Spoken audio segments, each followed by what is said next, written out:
தோட்டத்துலேருந்து இந்த 2 பீர்க்கங்காய் எடுத்துகிட்டு வந்திருக்கேன். இதை க்ளீன் பண்ணி நான் கிரேப் பண்ணி ஒரு சூப்பரான ஸ்வீட் பண்ண போகிறேன். வீடியோ ஸ்கிப் பண்ணாமல் பாருங்கள். தேவையான பொருட்கள்: 1 கப் ஃபுல்லாக பீர்க்கங்காய், கப் நெய், அப்புறம் கேஷ்யூ அண்ட் பாதாம் எடுத்து வச்சுருக்கேன், அப்புறம் சர்க்கரை 1/4 கப். கொஞ்சம் நெய் ஆட் பண்ணிக்கலாம். அப்புறம் பாதாம் அண்ட் கேஷ்யூ போட்டு ஃப்ரை பண்ணி எடுத்துக்கலாம்.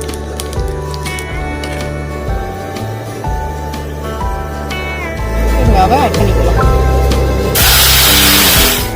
சால்ட் ஒரு பிஞ்ச் ஆட் பண்ணிக்கலாம். இப்போ நம்ம எடுத்து வச்ச சர்க்கரையை ஆட் பண்ணிக்கலாம்.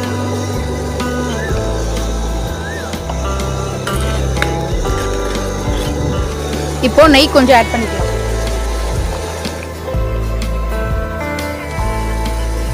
இப்போ நம்ம வறுத்து வச்ச நட்ஸ் எல்லாம் ஆட் பண்ணிக்கலாம். பீர்க்கங்காய் அல்வா ரெடி. நீங்களும் இதை வீட்டில் ட்ரை பண்ணி பாருங்கள்.